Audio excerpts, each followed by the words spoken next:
8 शवाल तारीख इस्लाम की एक बहुत बड़ी दहशतगर्दी और उसके खिलाफ एक एहतजाज है। खुदावंद मुतआल ने जब हजरत आदम को तख्लीक किया और हजरत आदम के खिलकत के बाद हजरत आदम के सजदे का हुक्म मलाइका को दिया, तो तमाम मलाइका ने हुक्म परवरदिगार को अतात करते हुए सजदा कर दिया, इल्ला अबलीस, सिवाय अबलीस के। और उसने ना सिर्फ इनकार किया बल्कि एक खुद साख्ता दलील बनाई, और वो दलील बारगाह परवरदिगार में खुदा के सामने पेश की। और उसने इस दलील को यूं अल्लाह की बारगाह में पेश किया कि मैं आदम को सजदा इसलिए नहीं कर रहा कि आदम मट्टी से है और मैं आग से बना हूं, और बाहर सूरत आग जो होती है वो मट्टी से अफजल है, और अपनी अफजलियत को बारगाह परवरदिगार में हजरत आदम के तकाबुल में पेश किया और अताअत परवरदिगार से रूगर्दानी की। उस वक्त नस्ल इंसानियत तो बहुत दूर की बात है, क्योंकि अभी आदमियत का पहला आदम जमीन पे उतरना था। तो ये पूरी की पूरी कहानी जो थी, ये पूरा का पूरा राज जो था, ये हम तक कुरान की सूरत में पहुंच गया, जो एक आफाकी किताब है। खुदा ने इस तमाम वाक़े को कुरान में महफूज किया, और महफूज करने के बाद हमें लफ्ज ब लफ्ज इस कहानी को सुनाया कि ये परवरदिगार की तरफ से कहा गया था, ये जवाब मलाइका की तरफ से आया था, और ये जवाब जो है वो इब्लीस की तरफ से आया था। अब यहां कहने का मतलब और मकसद, और आज के मौजू के साथ इसको मुतसिल करने का मकसद ये है कि खुदावंद मुतआल ने हुक्म दिया और इब्लीस ने उस हुक्म के मुकाबले में दलील दी। आज कोई भी कलमा गो, कोई भी मुसलमान को भी अल्लाह को सजदा करने वाला दोनों तरफैन की तरफ से मौकफ सुनने के लिए तैयार नहीं। वो ये नहीं कहेगा कि आइए परवरदिगार के हुक्म के मुकाबले पे जो दलील कायम की गई उस दलील को परखें कि क्या ये दलील जो है वो मजबूत थी, क्या ये दलील मुहकम थी, क्या इस दलील पे उसकी नाफरमानी को माफ किया जा सकता था। कोई भी उस दलील को देखने की बजाय फौरन बहसीयत मुसलमान पहली बात ये कहेगा कि जब अल्लाह ने कह दिया था करो, तो फिर अल्लाह के हुक्म के सामने दलील नहीं होती। जब खुदा कह रहा था कि सजदा करो, तो फिर चाहे वो दलील पहाड़ से ज्यादा मजबूत ही क्यों ना हो, वो परवरदिगार की अताअत के खिलाफ हो गई, अल्लाह के हुक्म और अल्लाह के अम्र के खिलाफ हो गई। लिहाजा उस दलील की कोई हैसियत नहीं है जो हुक्म के मुकाबले में आए। अब हम बहस आज बाहर सूरत मुकम्मल करेंगे, लेकिन मेरा सवाल अहले इस्लाम से यह है कि यह बात बाद में होगी कि कब्रों पे निशान होने चाहिए या नहीं होने चाहिए, कब्रें पुख्ता होनी चाहिए या नहीं होनी चाहिए, कब्रों की तामीर होनी चाहिए या नहीं होनी चाहिए, कब्रों पे गुंबद बनना चाहिए या नहीं चाहिए, अहले बैत और आइमा की कबूर की हैसियत कुरान और सुन्नत की रोशनी में क्या होनी चाहिए, ये बहस बाद में करेंगे। पहले अल्लाह का हुक्म देखेंगे। खुदा ने कहा था कुल असअलुकुम अलैहि अजरन इल्लल मवद्दत फिल कुर्बा, मैं अहले बैत की मवद्दत ही मांग रहा हूं, इसके अलावा कुछ नहीं मांग रहा। तो जब खुदा ने मवद्दत का हुक्म दे दिया था तो हुक्म के मुकाबले में दलील कोई हैसियत नहीं रखती। नारे हैदरी अली अली अली। अब अहले बैत अलैहिमुस्सलाम के मुकाबले में तू तरा चूं चरा क्यों क्या कैसे हो सकता है, नहीं हो सकता, हैसियत क्या है, ये नहीं है, कुछ भी नहीं होगा, क्योंकि खुदा ने हुक्म दे दिया है इनकी मवद्दत का। तो जिनकी मवद्दत का हुक्म दिया है, तो खुदा ने फिर मवद्दत का हुक्म देते हुए खुदा ने पैमाना नहीं दिया इस हद तक करनी और इस हद तक नहीं करनी। खुदा ने कहा है कि मुकम्मल दीन की कीमत अगर अदा करना चाहते हो तो इस दीन की अज्र जो है वो मवद्दत फिल कुर्बा में। मवद्दत फिल कुर्बा में जब उलमा ने बहस की तो उन्होंने ये बात को साबित किया कि यहां कुर्बा से मुराद जनाब सैयदा सल्लल्लाहु अलैहि, यानी कि खुदावंद मुतआल जो है वो पूरे के पूरे दीन की कीमत सिर्फ रसूल की उम्मत से नहीं, सिर्फ पूरे मुकम्मल दीन की कीमत मांग रहा है। जो दीन आदम से शुरू होके खातमुन नबीयीन तक आया था, तो खुदा ने कहा अगर तुम्हारे पास ये मुकम्मल दीन पहुंचा है और तुम इस दीन की कोई कीमत देना चाहते हो तो इसकी कीमत एक ही है कि तुमने ज़हरा से मवद्दत करनी। बेशक जिसकी मवद्दत का हुक्म था, अब हमने ये नहीं देखना कि अगर वो सैयदा दरबार में गई थी तो उनके सामने दलील क्या कायम की गई थी, अगर उस सैयदा का बैतुल हुज़्न गिराया गया था तो क्या दलील कायम की गई थी, या उनका रोजा गिराया गया तो क्या दलील कायम की गई। हमने दलील नहीं देखनी, हमने अल्लाह का हुक्म देखना है कि जब अल्लाह के हुक्म के मुकाबले पे शैतान की दलील की हैसियत कोई नहीं होती तो ज़हरा की इज्जत के मुकाबले पे किसी दूसरी दलील की जरूरत भी नहीं होती। दुश्मनाने अहले बैत पर लानत बेशुमार, दुश्मनाने ज़हरा पर लानत बेशुमार, ज़रबे बेशुमार। तो अब जनाब सैयदा के मुकाबले तो आज 8 शवाल पूरी दुनिया में आले मोहम्मद अलैहिस्सलाम से मोहब्बत करने वाले, अहले बैत से मोहब्बत करने वाले पूरी दुनिया में आज के दिन को मनाते हैं। यौम इनहदाम जन्नतुल बकी के नाम से उन्वान के साथ मनाया जाता है और यहां पर आगाज किया जाता है कि आले सऊद ने जनाब सैयदा का रोजा गिराया था, तो ये एहतजाज आले सऊद के खिलाफ है। मैंने हमेशा ये बात कही है कि ये एहतजाज आले सऊद से शुरू नहीं होगा, ये एहतजाज वहां से शुरू होगा जिन्होंने दरवाजा ज़हरा को गिराया था। ये एहतजाज शुरू होगा जिन्होंने जनाब सैयदा का बैतुल हुज़्न गिराया था, जिन्होंने जनाब सैयदा ने वो घर, वो छत जो रसूल को रोने के लिए बनाई थी, जिन्होंने वो घर गिराया था, जिन्होंने सैयदा का दरवाजा गिराया था। ये एहतजाज उनसे शुरू होके उन तक आएगा जिन्होंने सैयदा के रोजे को गिराया। अब यहां पर सवाल यह है कि जब खुदावंद मुतआल ने हुक्म दे दिया था कि सिर्फ और सिर्फ हमने इनसे मवद्दत करनी है और मवद्दत के अलावा हमने इनसे कुछ दलील नहीं करनी, कोई आगे बहस नहीं करनी, तो जहां मवद्दत का हुक्म था वहां पर यह जुल्म क्यों हुआ। आइए अब इसकी गहराई में चलते हैं। बादत रसूल इस्लाम 3 हिस्सों में तकसीम हुआ है। एक है मकतब अहले बैत, एक है मकतब सहाबा। मकतब अहले बैत से मुराद ये कि जिन्होंने बादत रसूल अहले बैत अलैहिस्सलाम को सहाबा के मुकाबले पे तरजीह दी और इमामत को अहले बैत से लिया, दीन को अहले बैत से लिया, अहादीस को अहले बैत से लिया, फिक्र शरीयत को अहले बैत से लिया। इन्हीं मकतब अहले बैत के पैरोकार जब एक ग्रोह की सूरत में आए तो क्योंकि शिया ग्रोह को कहते हैं तो उन्हें शिया ने अली कहा गया कि ये वो अफराद हैं जो बादत रसूल अमीर अल मोमिनीन अली इब्न अबी तालिब अलैहिस्सलाम से मोहब्बत करते हैं और उनका ग्रोह है। इस वक्त दुनिया में इस्लाम का दूसरा ग्रोह जो है, वो जो दूसरा स्कूल ऑफ थॉट है, वो है मकतब सहाबा, जिनसे मुराद अहले सुन्नत है। ये वो अफराद हैं जो बादत रसूल सहाबा की खिलाफत के कायल हैं, दीन सहाबा से ले लेते हैं, शरीयत सहाबा से ले लेते हैं, अहादीस सहाबा से लेते हैं, तो वो ये समझते हैं कि बादत रसूल निज़ाम खिलाफत जो है वो जिनके हाथ में आया वहीं से हम शरीयत लेते हैं। इन्हें कहा जाता है मकतब सहाबा या अहले सुन्नत। एक तीसरा मकतब है जिसका तज़किरा जो है वो अच्छे अल्फाज में किया जाता है, लेकिन मैं उस मकतब का आगाज बता देता हूं। इस मकतब का नाम है मकतब बनी उमैया। इनका आगाज जो है वो दौरे रसूल में हो गया था। ये मकतब जो है ये दौरे रसूल में आ गया था, ये ग्रोह दौरे रसूल में था।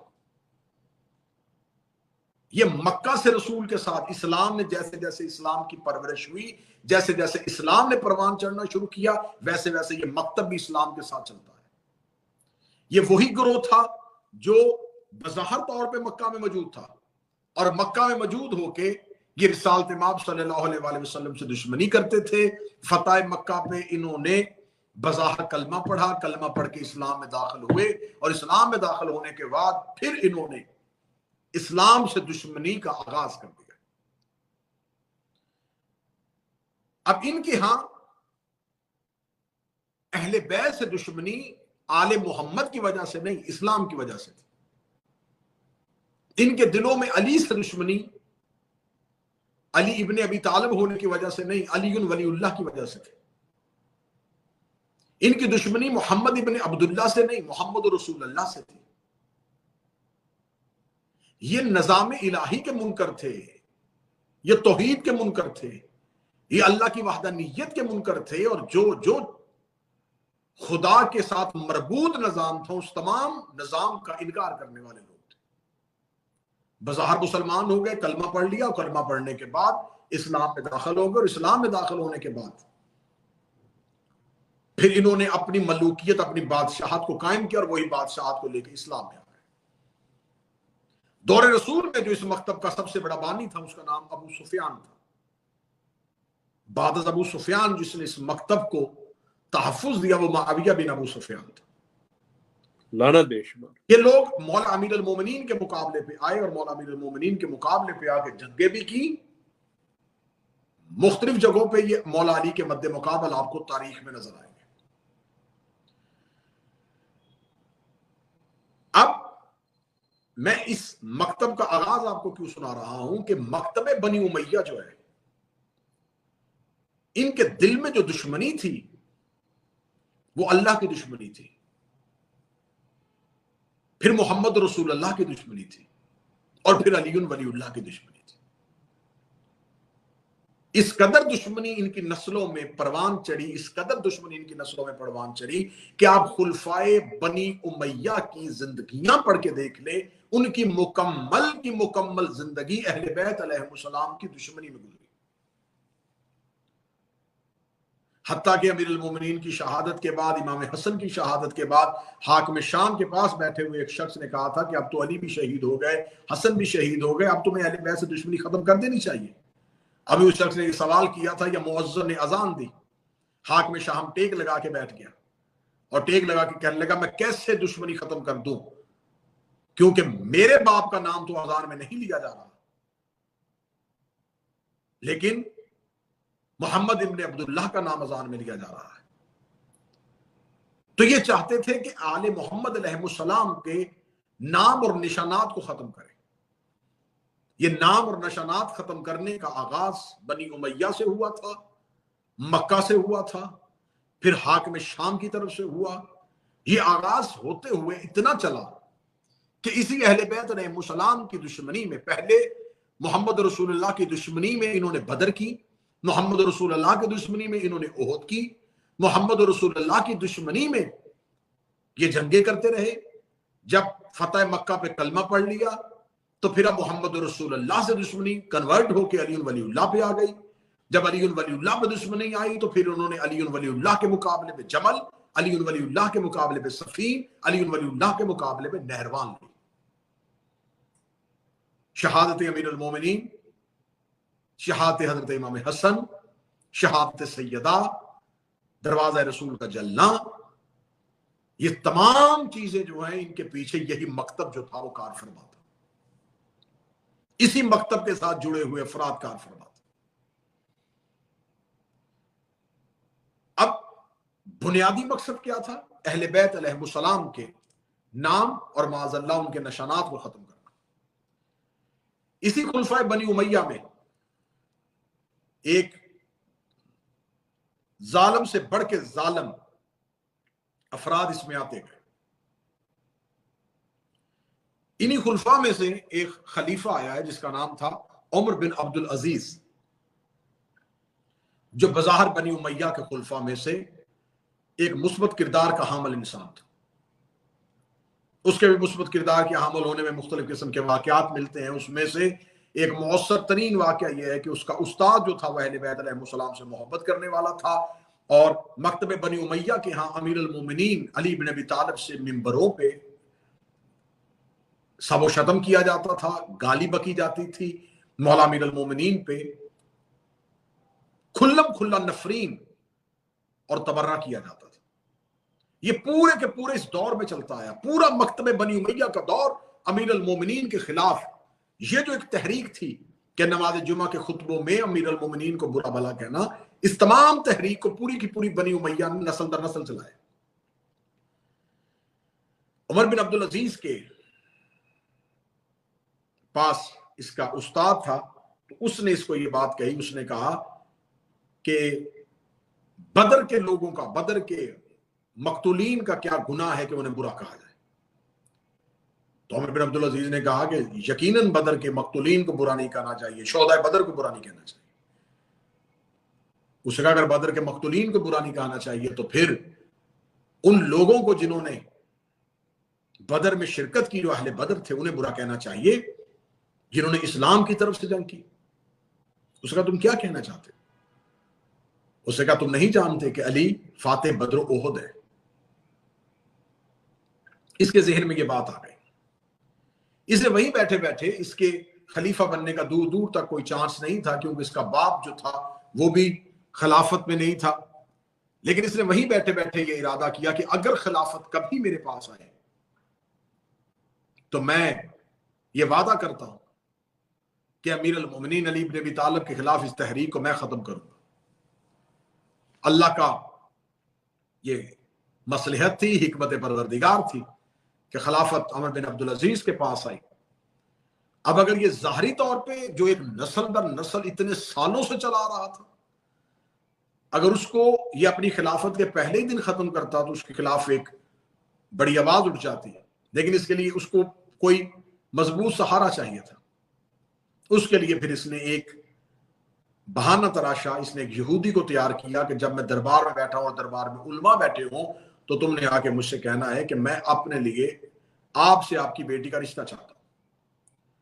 उस यहूदी ने उमर बिन अब्दुल अजीज के कहने पे दरबार में बैठे हुए मौलवियों और उलमा की मौजूदगी में आके कहा कि मैं आपसे आपके लिए बेटी का रिश्ता चाहता हूं अपने लिए। तो इसने कहा कि मैं जरूर ये रिश्ता दूं अगर मेरे मजहब के उलमा मुझे इजाजत दे। तो इसने वहां दरबार में बैठे उलमा इकराम से कहा क्या कहते हैं आपके, क्या यहूदी को मैं अपनी बेटी का रिश्ता दे सकता हूं? तो उलमा ने कहा कतन ये बात गलत है, यहूदी जो है ये मुसलमान नहीं है, अहले इस्लाम नहीं है। उसने कहा ये अहले किताब तो है। उसने कहा नहीं, लेकिन हम फिर भी इनके साथ किसी किस्म की रिश्तेदारी, और हत्ता के खलीफतुल मुस्लिमीन की बेटी और यहूदी के घर। उसने कहा ये मना तुम कर रहे हो कि इस्लाम कर रहा है? उसने कहा इस्लाम कर रहा है। जब उलमा ने कहा इस्लाम कर रहा है तो उन्होंने कहा यहूदी तुम्हारी नजर में क्या? उन्होंने कहा हमारी नजर में ये काफिर है, बुरे हैं। तो उन्होंने कहा मेरी समझ में नहीं आ रही कि तुम मुझ जैसे एक हकीर खलीफतुल मुस्लिमीन की बेटी का रिश्ता आज के दौर के एक हकीर यहूदी से नहीं होने दे रहे, तो रसूल ने अपनी बेटी का अक्द अली से क्यों किया था? इस दलील के सामने उलमा खामोश हो गए और उसने ये ऐलान कर दिया कि आज के बाद मिंबरों पे मौला अमीर अल मोमिनीन के खिलाफ सबो शतम नहीं होगा। ये बनी उमैया का ये आखिरी खलीफा था खिलाफत में जिसने मौला अमीर अल मोमिनीन पे इस सब को, इस नफरीन को और इस तहरीक को खत्म किया था। अब इस वाक़े को सुनाने का मकसद भी ये था कि यहां अहले बैत अलैहिस्सलाम से नस्ल दर नस्ल दुश्मनी चली आ रही थी कि इनके नाम और इनके निशानात जो हैं वो खत्म कर दिए जाए और वो मिटा दिए जाए। यही सिलसिला आगे चलता आया। अब्बासियों में आके मतवक्कल मलऊन वो था जिन्होंने पहली बार कब्र इमाम हुसैन पे हल चलाए थे, जिन्होंने इमाम हुसैन अलैहिस्सलाम की कब्र मुताहर के ऊपर जो बेरी का दरख्त था उसे काटा था कि ताकि यह निशान खत्म हो जाए और कब्र हुसैन का निशान न रहे। अब दुश्मनी मट्टी से नहीं थी, दुश्मनी कब्र से नहीं थी, दुश्मनी उस निशान से थी जो अहले बैत की सूरत में जिंदा था। अब यही सिलसिला चलता चलता चलता आया और फिर 8वीं सदी में, 800 की सदी में एक शख्स आता है जिसका नाम है इब्न तैमिया। ये आके एक अकीदे की बुनियाद रखता है और ये आके ये कहता है कि इस्लाम में कब्रों के ऊपर निशानात बनाना जो है इसका कोई जवाज नहीं है। और ये आते ही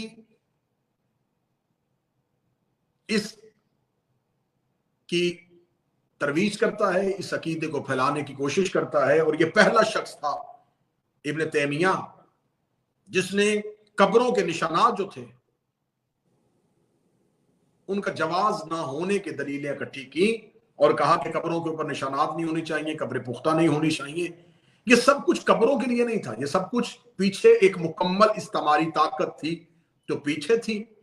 और इब्न तैमिया की इस नजरियात को आगे जो है वो इब्न कैम ने फैलाया और उसने तो बाकायदा इसने तो जवाज, अदम जवाज पे फतवा दिया था। लेकिन इसके बाद जो आया उसने कब्रों के ऊपर पुख्ता कब्रें बनाना और पुख्ता कब्रें रखना और कब्रों के ऊपर निशानात होना, इसको बाकायदा जो है वो कुफ्र कह दिया और शिर्क कह दिया।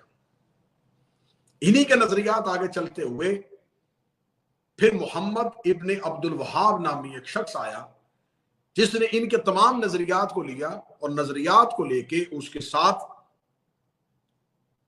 सऊद की हुकूमत, उनके दौलत, उनकी ताकत इसके साथ हुई। और मोहम्मद बिन अब्दुल वहाब ने एक बाकायदा मजहब, एक बाकायदा मकतब वहाबियत की सूरत में शुरू किया और जन्नतुल बकी को गिराने का हुक्म दिया। लानत बेशुमार। अरबी में बकिया कहते हैं उस जगह को, बकी का लफ्ज है, बकी उस जगह को कहते हैं जहां जंगली दरख्त पाए जाते हो। इसे बकिया गरकत भी कहते हैं। गरकत एक दरख्त है, उनकी कसरत वहां पर थी जिसकी वजह से इसे बकिया गरकत कहा जाता है। जन्नत पहले नहीं थी, जन्नतुल बकी हुई है आले मोहम्मद की वजह से, क्योंकि जहां पर सरदारान जन्नत आ जाएं तो फिर वो जगह जो होती है वो जन्नत हो ही जाती है। बेशक बेशक। ये मदीना मुनव्वरा का हिजरत इस्लाम से पहले, जब मुसलमानों ने हिजरत की, उससे पहले का कब्रिस्तान है। ये पहले का कब्रिस्तान है। ये मुकम्मल जो कब्रिस्तान था इसके ऊपर यहूदियों की कब्रें थी, लेकिन बाद में इसके में दीवार करके यहूदियों का कब्रिस्तान अलहदा और मुसलमानों का कब्रिस्तान अलहदा किया गया था। सबसे पहले जन्नतुल बकी में जो कब्र बनी थी वो एक सहाबी रसूल थे, हजरत जंगे बदर के बाद जनाब उस्मान बिन मज़ऊन, ये सहाबी रसूल थे। सबसे पहला ये सहाबी था जो इस कब्रिस्तान में इस्लामी शख्सियत जो दफन हुई और जिसकी कब्र को बनाने के बाद रिसालत माब ने उसकी कब्र पे एक पत्थर जो है वो निशान की सूरत में रखा। यकीनन रसूल की निगाहें उस वक्त इस फितने को देख रही थी, तो रिसालत माब ने उस्मान बिन मज़ऊन की कब्र पे पत्थर रख के ये दलील कायम कर दी कि कब्रों पर निशान बनाना बिद्दत नहीं बल्कि नबी की सुन्नत। फिर उसके बाद जनाब रिसालत माब के एक फर्जंद बेटे जनाब इब्राहिम, जो जनाब मारिया कब्तिया की तवस्सुल से उनकी गोद में रिसालत माब का ये नूर उतरा था, रिसालत माब के ये नूर नजर बेटे उतरे थे। इनका बचपन में इंतकाल हो गया, इनकी रेहलत हो गई, तो रिसालत माब ने जनाब इब्राहिम अपने बेटे की कब्र मुबारक जो है वो भी जन्नतुल बकी में बनाई। और बनाने के बाद रिसालत माब ने बाकायदा उस कब्र पे पानी छिड़काने का हुक्म दिया। पानी क्यों छिड़कवाया गया था? क्योंकि अरब में हवा तेज चलती थी, तो रिसालत माब ने उस कब्र को पुख्ता रखने के लिए, ताकि ये निशान महफूज रहे, हवा के चलने की वजह से, ये मट्टी उड़ जाने की वजह से निशान मुनहदम ना हो जाए, तो रिसालत माब ने उस कब्र के ऊपर खड़े होके पानी छिड़कवाया और उस कब्र को लेप करवाया। अब अगर कब्रों के निशान रखना बिदअत होती तो नबी अपने बेटे की कब्र का निशान न रखते। इसके बाद फिर इस कब्रिस्तान में अहले बैत अलैहिमुस्सलाम की बहुत नामवर शख्सियात, जनाब रिसालत में आपके चचा हजरत अब्बास इब्न अब्दुल मुत्तलब, आपके चचाजाद भाई जनाब अकील इब्न अबी तालिब, आपके सहाब जनाब मकदाद इब्न अस्वद, जनाब खुज़ैमा ज़ू शहादतैन, ज़ैद इब्न हारिसा, जाबिर इब्न अब्दुल्लाह अंसारी, इसके अलावा बहुत से असहाब और अहले बैत अलैहिमुस्सलाम के अफराद की कब्रें। फिर जनाब सैयदा सल्लल्लाहु अलैहा सरकार हजरत इमाम अली इब्न हुसैन ज़ैनुल आबिदीन अलैहिस्सलाम, सरकार इमाम मोहम्मद बाक़र अलैहिस्सलाम और सरकार इमाम सादिकुल इतरत अलैहिस्सलाम, बीबी उम्मुल बनीन सल्लल्लाहु अलैहा। यानी कि अगर मैं नाम गिनने के लिए जाऊं तो एक बहुत लंबी फहरिस्त है जिसका ताल्लुक सिर्फ अहले बैत अलैहिमुस्सलाम से नहीं, सहाबा रसूल से भी है, अज़वाज रसूल से भी। इब्न तैमिया के नजरियात को लेकर मोहम्मद बिन अब्दुल वहाब ने जब सऊद की जेरे सरपरस्ती ये तहरीक शुरू की और इसको पैसा दे के बाकायदा एक मजहब बना के, उस मजहब और मकतब की किताबें बना के इब्न तैमिया के फासद नजरियात को फैलाया गया। इब्न तैमिया इतना बदबख्त तरीन दुश्मन अहले बैत था कि इब्न तैमिया की अगर मैं अकायद और फासद नजरियात आपके सामने पढ़ूं तो लोगों की आंखों में खून आ जाए। आज भी उसके नजरियात के हामी अफराद दुनिया में मौजूद है। इब्न तैमिया वो मलआउन तरीन शख्स है जिसने अमीर अल मोमिनीन अली इब्न अबी तालिब के कातिल मलआउन अब्दुर्रहमान इब्न मुलजम को मोमिन और मुत्तकी लिखा। उसने कहा, लिखा है, उस पर दलील दी है कि अब्दुर्रहमान इब्न मुलजम मलआउन जो था उसके बारे में उसने लिखा ये मोमिन था, मुत्तकी था, इसने ज़ाहरन ये जो काम किया है ये अमले खैर करने के लिए किया, लेकिन उससे खता हो गई, लेकिन इसके ईमान पे कोई शक नहीं। ये है दुश्मनी अहले बैत इब्न तैमिया की, जिसके नजरियात को लेके जन्नतुल बकी को मुनहदम किया गया, जिसके नजरियात को लेके कब्र ज़हरा को गिराया गया, जिसकी फतवे को लेके जनाब सैयदा की कब्र को मसमार किया गया। उस मलाउन का अकीदा यह था कि अली का कातिल मोमन है, और दूसरी तरफ उसने कहा है कि खलीफा दोम का कातिल जो है अबू लुलु जो है वो यहूदी है, और उसके बारे में उसने मुख्तलिफ किस्म के फतवे दिए। यही इब्न तैमिया जो है, इसका नजरिया जो है, इसने बहस लिखते हुए जनाब सैयदा की वसीयतों में, जब जनाब सैयदा ने वसीयत जो है वो तमाम मकतब की यहाँ है, जनाब सैयदा ने कहा है कि ये अफराद मेरे जनाजे में ना आए, तो इस मलाउन ने उस पे वसीयत पे अपनी बहस लिखते हुए लिखा है कि उन अफराद को जनाजे से मना करने का नुकसान खुद जनाब सैयदा को माज़अल्लाह हुआ कि उनके जनाजे पे ये लोग ना आए, ताकि जनाजे पे अफराद की कसरत ना हो सकी, तो माज़अल्लाह सुम्मा माज़अल्लाह इसका नुकसान उन सहाबा को नहीं है, वो जनाब सैयदा को।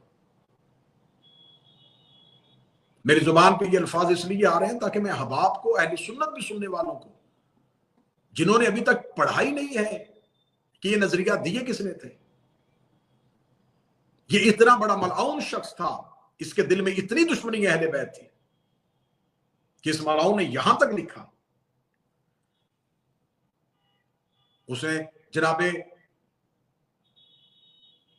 हजरत अबू अय्यूब अंसारी के बारे में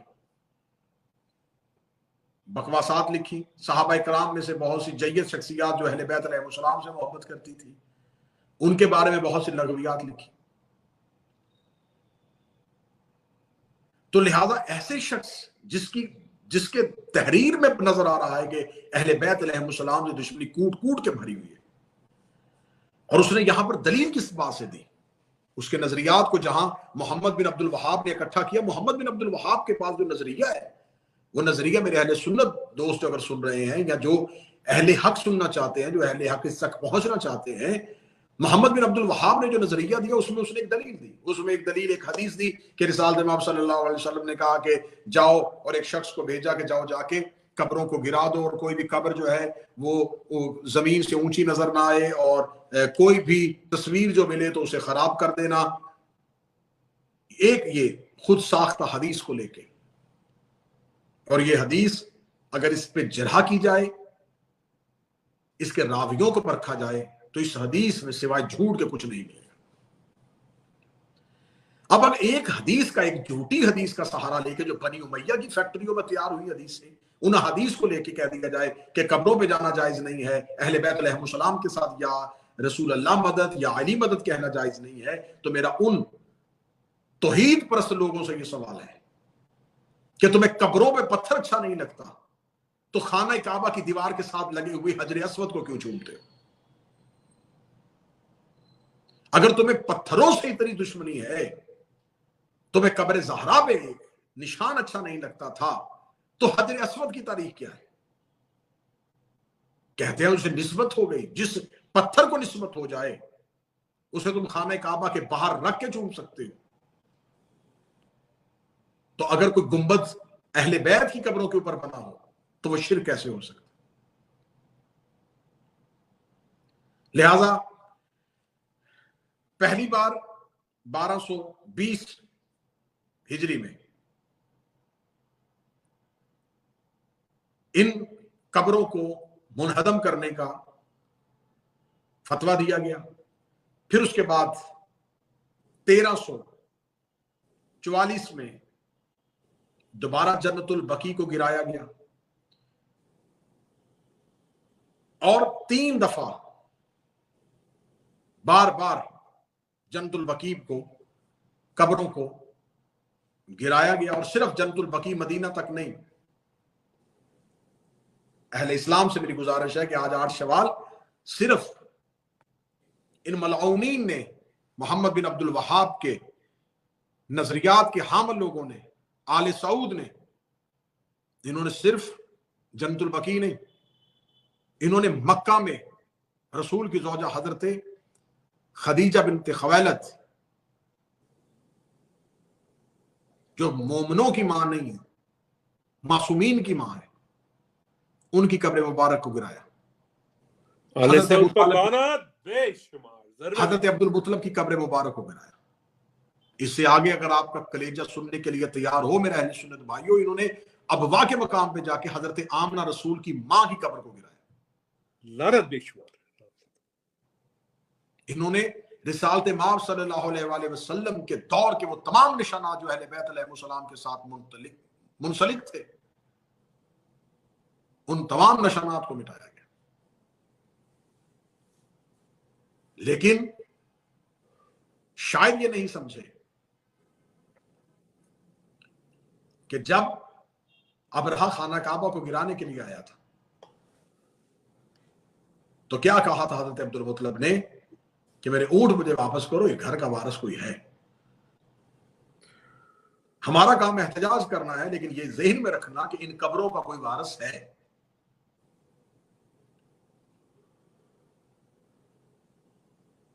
यकीनन अबाबील उस वक्त भी आ जाते अगर मेहंदी का ज़हूर अभी बाकी ना होता। कायम का ज़हूर बाकी है, जालिमों की फरिश्त तवील होगी तो कायम के ज़हूर की ताखीर इंतकाम मासूमीन अलैहिस्सलाम में पोशीदा है।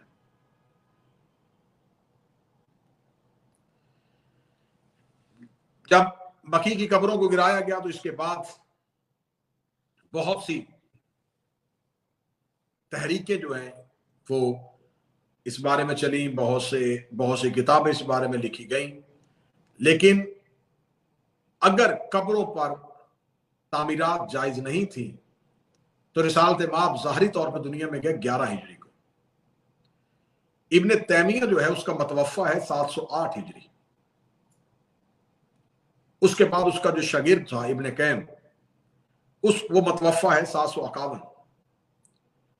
तो रसूल से लेके इब्ने तैमिया तक ये 750 साल बनते। इन 750 साल में मेरा चैलेंज है कि मुझे कोई एक मौलवी ये साबित करे इन 750 साल में सहाबी, ताबी या तबा ताबी से किसी ने कब्रों पे तामीर को रसूल के बाद शरई तौर पे हराम करार दिया। तो जब 750 साल में नहीं था 750 साल के बाद वो कौन सा दीन था जो इब्न तैमिया के पास आया और 750 साल तक वो नहीं था। उसके बाद 1202 हिजरी में मोहम्मद बिन अब्दुल वहाब आए, यानी कि मजीद 400 साल लगे इब्न तैमिया के अफकार और नजरियात को बाकायदा मजहब की सूरत इख्तियार करने में। और फिर जब बाकायदा मजहब की सूरत इख्तियार कर गए तो फिर उसके बाद इसको फैला दिया गया और आज भी इसको बाकायदा एक मजहब की सूरत में जिंदा रखा गया है। आइए हम अपने सुनने और देखने वालों को कब्रों की जियारत के मुकाबले मुतालिक कुछ तारीखी शवाहद जो है वो बताते हैं। मुस्तदरक हाकम की एक रवायत मेरी आंखों के सामने है कि एक दिन मरवान ने देखा कि एक शख्स कब्र पर अपना मुंह रखे हुए था। उसने ऐसा करने वाले को गर्दन से पकड़ उठाया और कहा कि तू जानता है तू क्या कर रहा है? उसने कहा हाँ। उसे उसकी तरफ गौर से देखा तो वो सहाबी रसूल हजरत अबू अय्यूब अंसारी थे। तो उन्होंने कहा कि मैं अल्लाह के रसूल के पास हाजिर हुआ और पत्थर के पास नहीं गया, देखा रसूल अकरम फरमा रहे थे दीन पर गिरिया ना करो, रुकर उससे अहल से मिलो, लेकिन अगर गैर अहल से मिलो तो उस पर आंसू बहाओ। फिर मुस्तदरक की एक हाकम ने एक दूसरी हदीस लिखी है, जनाब फातिमा पैगंबर की कब्र मुतहर के पास तशरीफ लाई और आपकी कब्र मुबारक से खाक को उठाया और अपनी आंखों पे लगाया। जनाब बिलाल का गिरिया रिसालत इमाम सल्लल्लाहु अलैहि वसल्लम की कब्र पे, वो किताबों से साबित है।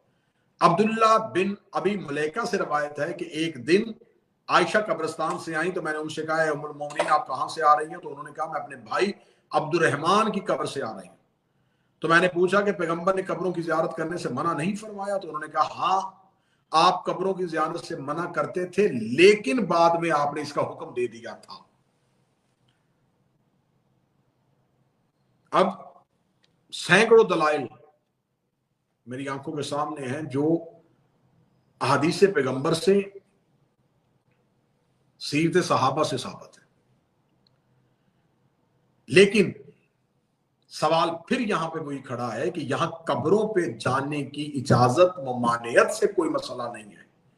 यहां मसला है अहले बैत अलैहिस्सलाम की दुश्मनी का। यहां सवाल है अहले बैत अलैहिस्सलाम से बोझ का। यहां सवाल है आले मोहम्मद अलैहिस्सलाम से दुश्मनी का। यहां सवाल है जनाब ज़हरा से दुश्मनी का। अभी पिछले दिनों एक सोशल मीडिया पे खबर वायरल हुई कि ईरान और सऊदीया के दरमियान जब तनाज़ात खत्म करने की बात हुई तो ईरान की तरफ से एक मुतालबा किया गया कि जन्नतुल बकी की तमीर की जाए, तो उन्हें सऊदी हुकाम ने तस्लीम किया।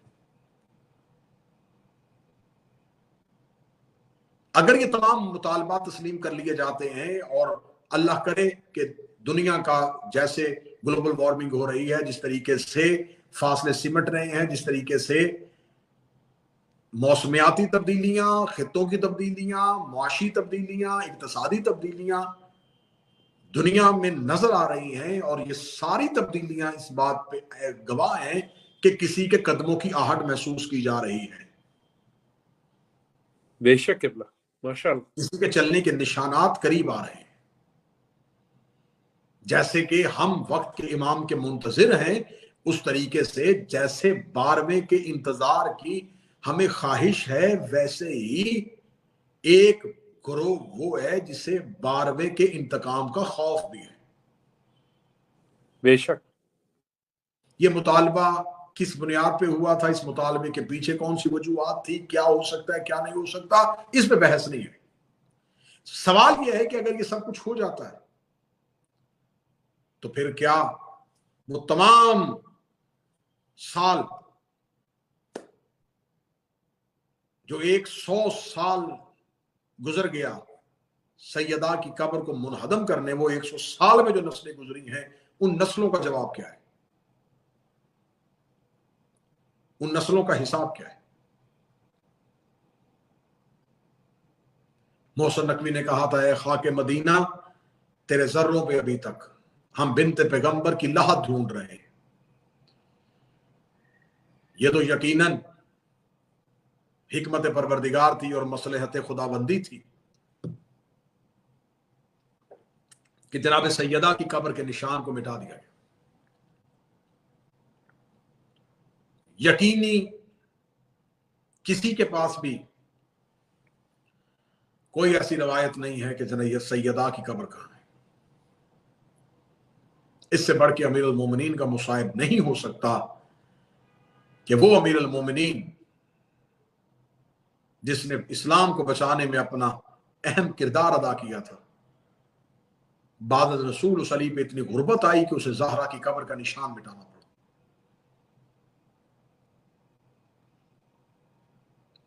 मैं अपने सुनने वाले सामीन और देखने वाले नाजरीन को एक इशारा ही करूंगा, और ये इशारा ही काफी होगा। अमीरुल मोमिनीन को सैयदा की कब्र से वही खौफ था जो हुसैन अलैहिस्सलाम को असगर की कब्र से।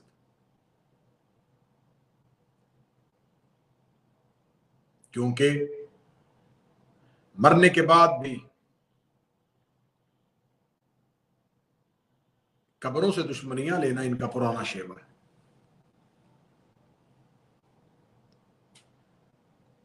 आज भी मदीना मुनव्वरा जाने वाले रसूल अल्लाह की कब्र के बाहर खड़े होने वाले उन तमाम मुसलमानों से मेरा सवाल है, शहर मदीना की सोगवार फजाओं में जाके खड़े होके कभी सोचना कि कब्र रसूल तुमसे सवाल क्या कर रही है। कभी रात के किसी ढलते हुए पहर में मस्जिद नबवी के सेहन में खड़े होके गुंबद खिजरा से उठती हुई आहों को सुनना। कभी मस्जिद नबवी की तेज रोशनियों से गर्दन फेर के जन्नतुल बकी के अंधेरे की तरफ देखना। दुख है इस मुसलमानों, हैफ है मुसलमानों, किस्मत है तुम्हारी मुसलमानों कि तुम्हें सऊदी अरब में मदीना मुनव्वरा में चलते हुए एक बुजुर्ग की तस्वीर में एक सहाबी की तस्वीर नजर आ गई। तुम्हें चलते हुए एक शख्स की आंखों में रोजा रसूल से बिछड़ने की हसरत नजर आ गई, लेकिन तुम्हें मदीना में ज़हरा की उदास कब्र नजर ना आई। कितने मुसलमान हैं, कितने हाजी हैं जो हज करके या उम्रा करके वापस आए और रोजा रसूल की जियारत के बाद आके वो किसी को बताते हो कि हाँ हमने आंखों से देखा है जिसकी कब्र का निशान नहीं है वो हुसैन की मां। मैं सुनने वाले सामीन और नाजरीन से कहता हूं, अगर किसी ने जिंदा आज के दौर में ये देखना हो कि 8 शवाल शिया जो हैं वो तकलीफ महसूस क्यों करते हैं, तो कब्रिस्तान में जाके उसके बाप की कब्र पर लगी हुई तख्ती को उखाड़ के देखना।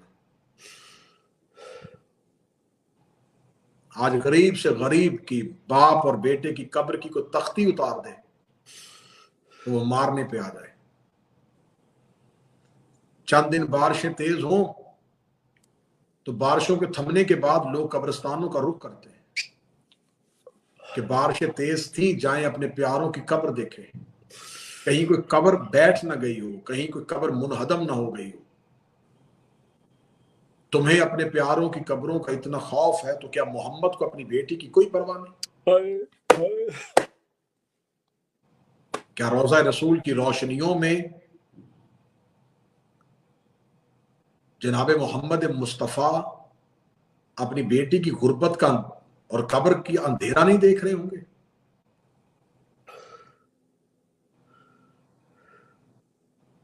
ईरान से आए हुए एक फारसी जाकर ने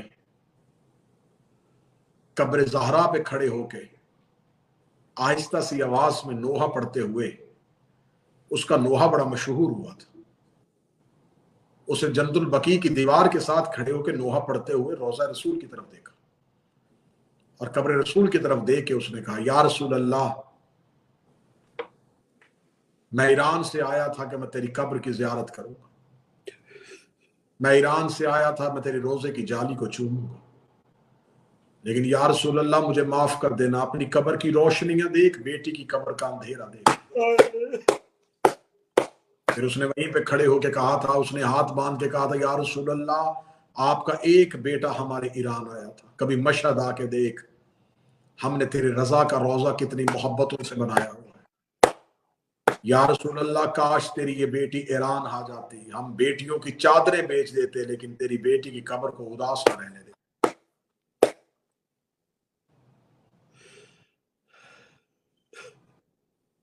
क्या सोच के गिराई रसूल की बेटी की कब्र,